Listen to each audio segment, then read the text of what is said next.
लो दुर्गा माता की जय। सार मंगल मंगल्ये शिवे सर्वात् साधिके शरण्ये त्र्यंबके गौरी नारायणी नमोस्तुते। छठा दिन कात्यायनी माता। माँ दुर्गा के छठे स्वरूप को कात्यायनी कहते हैं। कात्यायनी महर्षि कात्यायनी की कठिन तपस्या से प्रसन्न होकर के उनकी इच्छा अनुसार उनके यहाँ पुत्री के रूप में पैदा हुई थी। महर्षि कात्यायन ने सर्वप्रथम इनकी पूजा की थी, इसलिए ये कात्यायनी के नाम से प्रसिद्ध हैं। माँ कात्यायनी ओमद्र फल दायिनी है। दुर्गा का पूजा के छठवें दिन इनके स्वरूप की पूजा की जाती है। इस दिन साधक का मन आज्ञा चक्र में स्थिर रहता है। योग साधना में इस आज्ञा चक्र का अत्यंत ही महत्वपूर्ण स्थान है। इस चक्र में स्थिर मन वाला साधक माँ कात्यायनी के चरणों में अपना सब कुछ न्यौछावर कर देता है। भक्ति को सहज भाव से ही माँ कात्यायनी के दर्शन प्राप्त हो जाते हैं। इसका साधक इस लोक में रहते हुए भी अलौकिक तेज से युक्त हो जाता है। नवा अध्याय निशुंभ वध। ओम राजा बोले, हे ऋषि श्रेष्ठ, आपने रक्त बीज के वध के संबंध रखने वाले देवी चरित्र का यह अनोखा महत्वमय मुझे बताया है। रक्त बीज के मृत्यु के बाद शुंभ निशुंभ दैत्यों ने क्या किया, यह आपसे जानना चाहता हूँ। ऋषि बोले, रक्त बीज के मारे जाने पर शुंभ निशुंभ क्रोध में भर गए। दैत्यों के प्रभाव से सेना को लेकर के निशुंभ देवी से युद्ध करने के लिए आया। महाप्रकारमी युद्ध भी शुंभ भी सहित चंडिका देवी को मारने के लिए आगे बढ़ा। शुंभ आदि और निशुंभ आदि सब राक्षसों ने देवी से घोर युद्ध हुआ। दोनों भाई शुंभ निशुंभ देवी पर इस प्रकार बाणों को छोड़ने लगे मानो मेघ वर्षा कर रही हैं। देवी ने असुरों द्वारा छोड़े गए बाणों को अपने बाणों से काट डाला और अपने शस्त्रों की वर्षा से उनको चोट पहुँचाई। निशुंभ के तेज धार वाले तलवार और चमरावती ढाल लेकर के देवी के वाहन सिंह के मस्तक पर वार कर दिया। इस पर देवी के छुरप नामक बाण ने निशुंभ की तलवार काट डाली और उसकी ढाल जिसमें 8 चंद्रमा जड़े थे, जिससे टुकड़े टुकड़े कर दिए। ढाल और तलवार के कट जाने पर निशुंभ ने शक्ति का प्रहार किया, जिससे देवी ने अपने चक्र से 2 टुकड़े कर दिए। निशुंभ मारे क्रोध के जल भून गया और देवी पर शूल से वार कर दिया, परंतु देवी ने अपने मुक्के से उसे शूल को चूर चूर कर डाला। इसके बाद देवी पर उसने गदा से प्रहार किया। देवी के त्रिशूल से गदा को काट दिया। अब फरसा लेकर के देवी की ओर लपका। देवी ने उसे अपने बाणों से घायल कर दिया और अपने भयानक पराक्रमी भाई निशुंभ के घायल हो जाने पर शुंभ क्रोध में भर गया और देवी अंबिका को मारने के लिए दौड़ा। शुंभ रथ पर बैठा था और उससे 8 भुजाएं थी। उसने भयंकर सहस्त्र शोभयान थे। वह अपनी भुजाओं से सारे आकाश में ढककर शोभयान होया था। देवी ने शुंभ को देख करके शंखनाद किया। अब दूसरा धनुष की प्रचंडा का शब्द किया।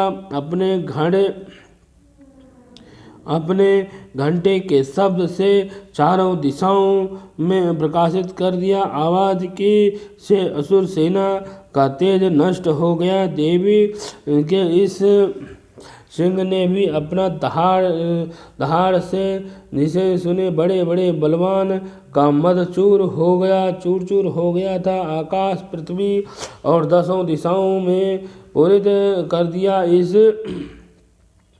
इसके बाद आकाश में उछलकर काली ने अपने दांतों और हाथों से जमीन पर पटका और थप्पड़ मारी।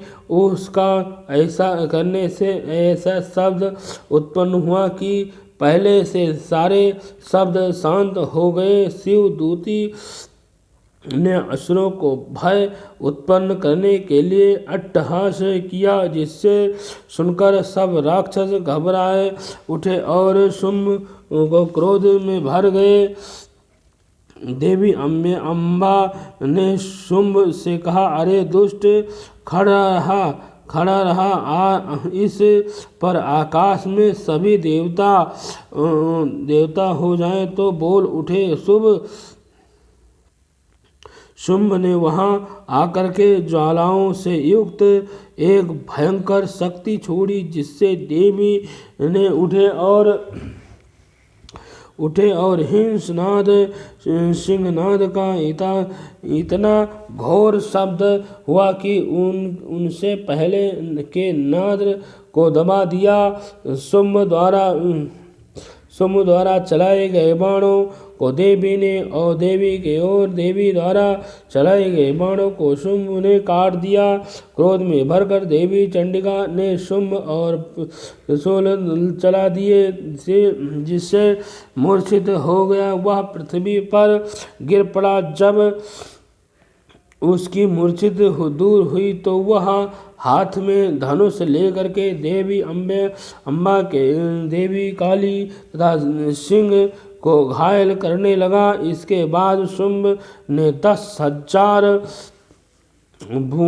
भुजाएं धारण कर चक्रादि आयुध से देवी को अर्चित कर दिया। दुर्गा मां विपत्तियों और विनाश को करने वाली दुर्गा ने क्रोध में भरकर उस सब चक्रों तथा बाणों को अपने चक्र तथा बाणों से काट दिया। असुर सेना से घिरा हुआ निशुंभ बड़ी तेज से गदा लेकर के दौड़ा और देवी पर लपलपाते हुए लपक पड़ा। त्यों ही शुंभ ने आते ही देवी के तीक्ष्ण धार वाले खड्ग को उसकी गदा को काट डाला। अब निशुंभ ने त्रिशूल लेकर के आक्रमण किया तो देवी दुर्गा ने वेग से उसे शूल से निशुंभ का वध छल छेद कर डाला। शूल से विदीर्ण हो जाने पर निशुंभ की छाती से एक दूसरा महाबली एवं महाप्रक्रमी पुरुष खड़ा रहा और कहता हुआ निकल। उसको देख करके देवी ने बड़े जोर से ठहाकर लगाए। अभी वह निकलने की भी तैयारी कर रहा था पर देवी ने उसका सिर काट दिया। सिर के कट जाने पर वह पृथ्वी पर गिर पड़ा।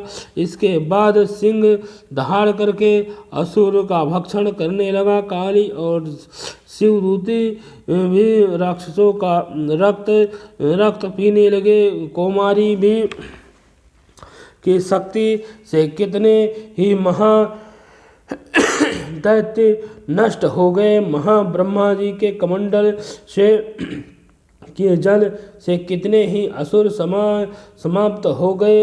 कई दैत्य महेश्वरी के त्रिशूल से विदीर्ण हो गए, पृथ्वी पर गिर पड़े और कई बाराही से पहाड़ से छिन्न भिन्न होकर के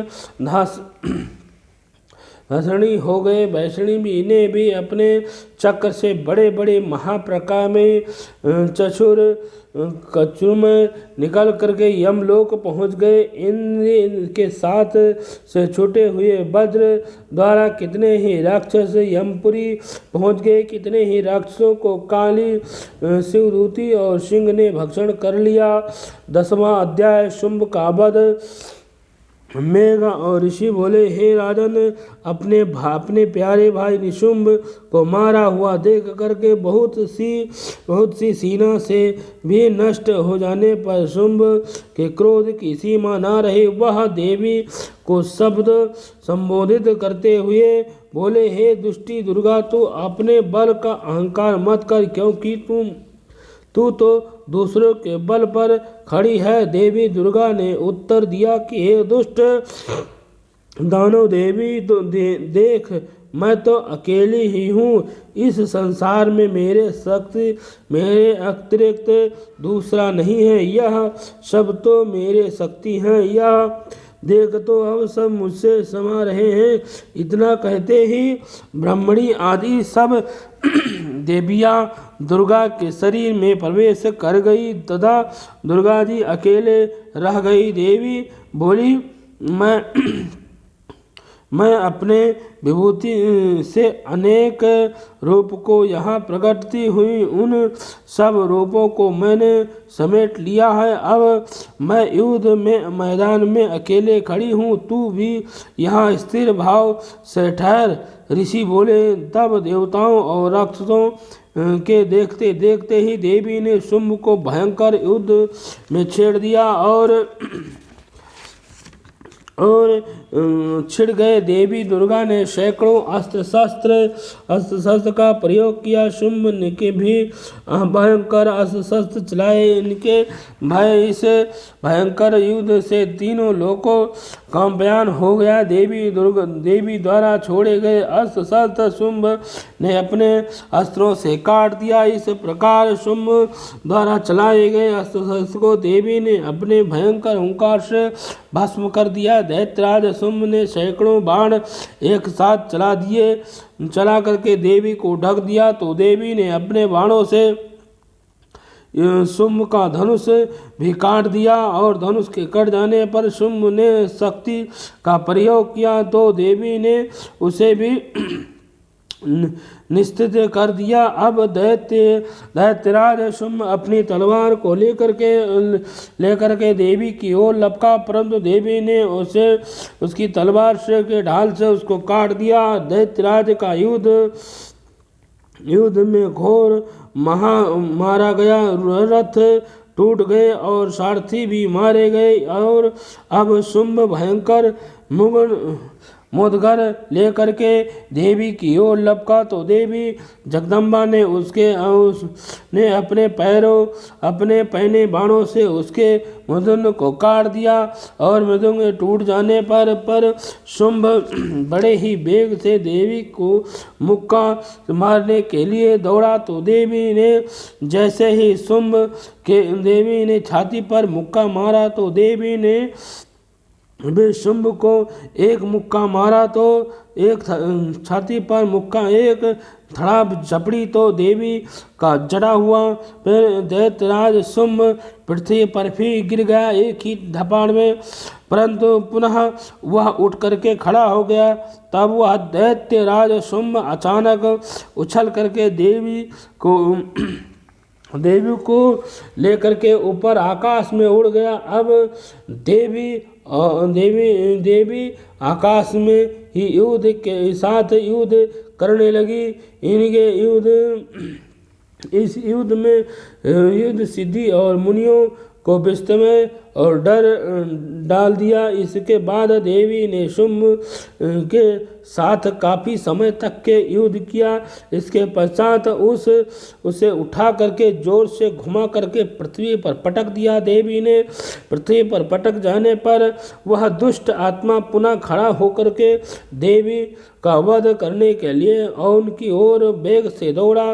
दैत्यराज शुंभ को अपनी ओर आता देख करके देवी ने अपने सिर से उसके छाती पर एक छेद कर दिया, पृथ्वी पर गिर गया। देवी के त्रिशूल से घायल होने पर भी दैत्यराज शुंभ ने प्रकट पखेरु उठ गया और वह समुद्र, द्वीपों तथा पर्वतों सहित समूची पृथ्वी को कंपयान करता हुआ पृथ्वी पर गिर गया। उस दुष्ट असुर के मरते ही सारा संसार पराजित प्रसन्नित हो उठा और शुंभ भी मारा गया। पहले तो अनिष्ट सूची मेघा में और उत्कलपात होते ही वह सभी शांत हो गए। नदी अपने सही मार्ग से बहने लगी।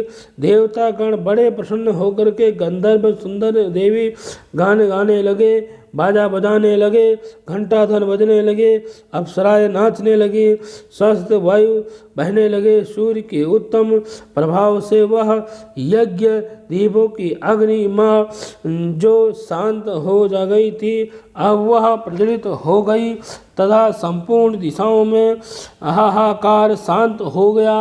प्रजा सुखी हो गई और सर्व शांत स्थापित हो गया। दुर्गा माता की जय। सर्वमंगल मंगल्ये शिवे सर्वार्थ साधिके शरण्ये त्र्यंबके गौरी नारायणे नमोस्तुते। बोलो दुर्गा माता की जय। कल 7वां दिन है, कल आपको माता का कहानी सुनाएंगे। दुर्गा माता की जय।